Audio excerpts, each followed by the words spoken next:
Assalamualaikum warahmatullahi wabarakatuh. Perkenalkan, nama saya Luluul Khairia. Saya mahasiswi IAIN Purwokerto, Fakultas Dakwah, Prodi Komunikasi Penyiaran Islam. Di sini saya ingin menyampaikan materi ilmu komunikasi dengan tema komunikasi kelompok dan organisasi. Yang pertama adalah komunikasi kelompok. Pengertian komunikasi kelompok adalah komunikasi yang berlangsung antara beberapa orang dalam suatu kelompok kecil, seperti dalam rapat, pertemuan, konferensi, dan sebagainya.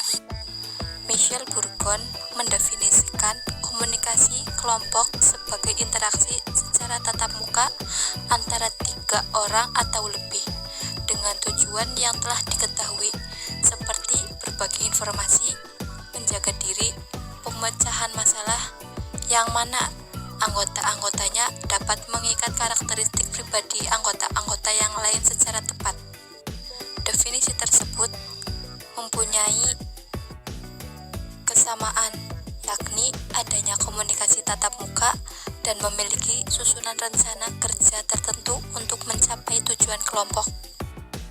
Karakteristik kelompok ada 5. Yang pertama, interaksi. Di dalam kelompok harus ada interaksi antara anggota satu dengan anggota lain dengan sosial baik secara verbal maupun non-verbal. Yang kedua yaitu norma. Di dalam komunikasi kelompok terdapat norma yang digunakan sebagai aturan yang mengidentifikasi atau mendeskripsikan perilaku yang tepat. Yang ketiga adalah peran. Peran dibagi menjadi 3. Yang pertama, peran aktif. Yang kedua, peran partisipatif. Dan yang ketiga, peran pasif. Peran aktif adalah peran yang diberikan oleh anggota kelompok karena kedudukannya di dalam kelompok sebagai aktivis kelompok seperti pengurus, pejabat, dan sebagainya. Peran partisipatif adalah peran yang diberikan oleh anggota kelompok pada umumnya pada kelompoknya. Partisipasi anggota macam ini akan mempersumbangan yang sangat berguna bagi kelompok itu sendiri. Sedangkan peran pasif adalah sumbangan anggota kelompok yang bersifat pasif, di mana anggota kelompok menahan diri agar memberi kesempatan kepada fungsi-fungsi lain dalam kelompok dapat berjalan dengan baik. Yang keempat yaitu hubungan emosional. Hubungan emosional adalah ikatan antara 2 orang yang berada di luar kebutuhan fisik. Yang kelima yaitu tujuan. Secara umum, tujuan yaitu sebagai wadah bersama-sama mencapai suatu harapan atau cita-cita yang diinginkannya oleh perkelompok masing-masing. Jenis kelompok dibagi menjadi 2. Yang pertama, kelompok berorientasi tugas. Yang kedua, kelompok berorientasi pribadi dan sosial. Kelompok berorientasi tugas dibagi menjadi 2. Yang pertama, kelompok duplikasi kegiatan. Yang kedua, kelompok ban berjalan. Kelompok berorientasi pribadi dan sosial yaitu kelompok yang bertujuan untuk menciptakan semangat positif antara sesama anggota kelompok. Contohnya, kelompok diskusi, kelompok sosial, kelompok, dan lain-lain. Kedua yaitu komunikasi organisasi. Komunikasi organisasi adalah suatu kumpulan atau sistem melalui suatu pangkat dan pembagian kerja serta berusaha mencapai tujuan tertentu. Pengertian organisasi. Organisasi sendiri merupakan suatu unit sosial yang terdiri atas organ-organ yang memiliki tugas dan pembagian kerja masing-masing, namun saling berhubungan dan berkaitan satu sama lain guna mencapai suatu tujuan tertentu. Organisasi merupakan bagian penting dalam kehidupan manusia dalam rangka mencapai tujuan dan cita-cita bersama. Fungsi komunikasi dalam organisasi. Yang pertama, informatif. Yang kedua, regulatif. Yang ketiga, persuasif. Yang keempat, integratif. Yang pertama, fungsi informatif.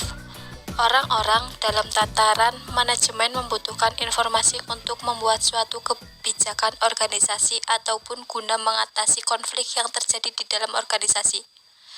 Karyawan atau bawahan membutuhkan informasi tentang jaminan keamanan, jaminan sosial dan kesehatan, izin cuti, dan sebagainya. Yang kedua, fungsi regulatif.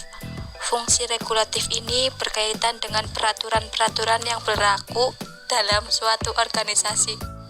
Pesan-pesan regulatif pada dasarnya berorientasi pada kerja, artinya bawahan membutuhkan kepastian peraturan-peraturan tentang pekerjaan yang boleh dan tidak boleh untuk dilaksanakan. Yang ketiga, fungsi persuasif. Dalam mengatur suatu organisasi, kekuasaan dan kewenangan tidak akan selalu membawa hasil sesuai dengan harapan. Maka banyak pemimpin yang lebih suka untuk mempersuasi bawahannya daripada memberi perintah. Sebab pekerjaan yang dilakukan secara sukarela oleh karyawan akan menghasilkan kepedulian yang lebih besar dibanding kalau pemimpin sering memperlihatkan kekuasaan dan kewenangannya. Yang keempat, fungsi integratif. Setiap organisasi berusaha untuk menyatukan karyawan agar dalam menjalankan tugasnya berjalan dengan baik. Media integratif tersebut berupa newsletter, butelin, pertandingan olahraga, kegiatan dharma wisata, dan sebagainya.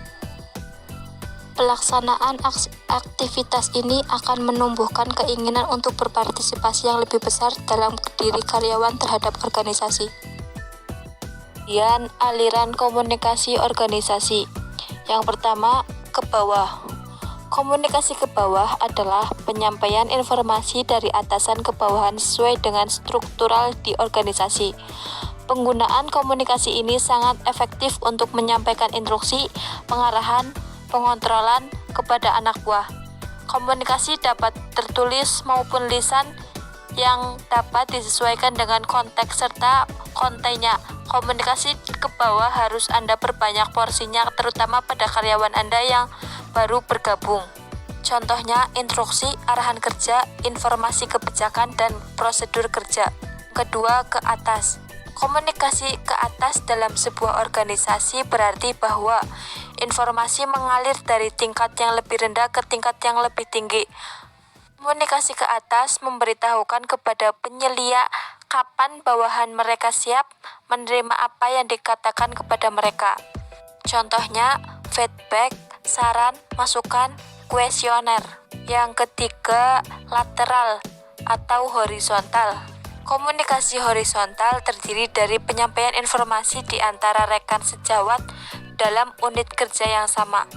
Unit kerja meliputi individu-individu yang ditempatkan pada tingkat otoritas yang sama dalam organisasi dan mempunyai atasan yang sama. Contohnya, antar individu yang setara. Teori organisasi dibagi menjadi 3. Yang pertama, klasik. Yang kedua, hubungan antar manusia. Yang ketiga, kultural. Pendekatan klasik. Pendekatan ini menganggap organisasi harus menggunakan metode-metode ilmiah untuk meningkatkan produktivitas. Manusia dalam organisasi didorong oleh keuntungan materi. Prinsip efisiensi menjadi hal utama dalam pandangan klasik. Dalam pendekatan ini, komunikasi berperan sebagai pemberi perintah dan menjelaskan prosedur dan operasi. Pendekatan hubungan antar manusia. Pendekatan hubungan antar manusia berkembang sebagai reaksi terhadap perhatian eksklusif faktor fisik dalam mengukur keberhasilan organisasi. Tonggak pendekatan hubungan antar manusia adalah pandangan yang lebih sosial terhadap kehidupan pekerja. Asumsinya adalah kenaikan kepuasan kerja akan mengakibatkan kenaikan produktivitas. Hal utama pendekatan ini adalah pemimpin yang demokratis dan konsep manajemen partisipatif. Komunikasi menjadi alat untuk memfasilitasi interaksi sosial dan partisipasi dalam pengambilan keputusan organisasi. Pendekatan kultural. Pendekatan ini memandang organisasi dan para pekerjanya memiliki seperangkat nilai-nilai dan tujuan yang sama. Organisasi harus melihat jenis kultural dan norma yang ingin dianutnya. Tujuannya adalah untuk memahami bagaimana organisasi berfungsi dan mempengaruhi anggota dalam kultur yang telah dibangun. Komunikasi tidak hanya sebagai pengirim pesan semata. Komunikasi terintegrasi dalam organisasi, sehingga ikut membentuk budaya dalam organisasi. Konflik dalam organisasi. Pengertian konflik. Konflik merupakan permasalahan serius yang dapat merugikan kinerja suatu organisasi. Konflik dapat diartikan dengan perbedaan, pertentangan, dan perselisihan. Konflik menjadi bagian dalam dinamika organisasi. Sumber konflik dibagi menjadi 3. Yang pertama, komunikasi. Kesalahan dari sumber konflik komunikasi yaitu salah pengertian, bahasa, informasi tidak lengkap. Yang kedua yaitu struktur. Kesalahan dari sumber konflik struktur yaitu kekuasaan, persaingan. Yang ketiga adalah pribadi. Kesalahan dari sumber konflik pribadi yaitu perbedaan pendapat dan emosi. Mengelola konflik. Mengelola konflik dibagi menjadi 4. Yang pertama, persaingan. Yang kedua, menghindar. Yang ketiga, akomodasi. Yang keempat, kolaborasi. Persaingan. Pendekatan ini memastikan bahwa ada pihak yang menang konflik dan pihak lain kalah.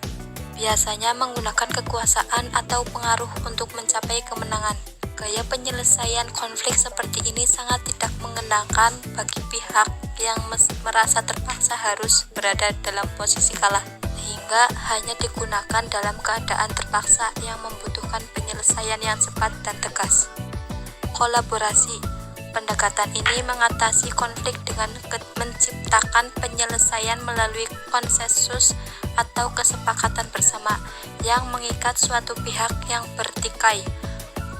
Proses ini biasanya yang paling lama memakan waktu karena harus dapat mengakomodasi kedua kepentingan yang biasa berada di kedua ujung ekstrim satu sama lainnya. Akomodasi. Pendekatan ini memastikan bahwa ada pihak berada dalam posisi mengalah atau mengakomodasi kepentingan pihak lain. Yang keempat, menghindar. Pendekatan ini mengatasi konflik dengan menghindari konflik dan mengabaikan masalah yang timbul. Bisa berarti bahwa kedua belah pihak tidak sepakat untuk menyelesaikan konflik. Cara ini sebenarnya harus bias dilakukan untuk potensi konflik yang ringan dan tidak terlalu penting. Saya dari kelas 1 KPIE dengan NIM 2017102203. Cukup sekian dari saya, kurang lebihnya mohon maaf. Wassalamualaikum warahmatullahi wabarakatuh. Jangan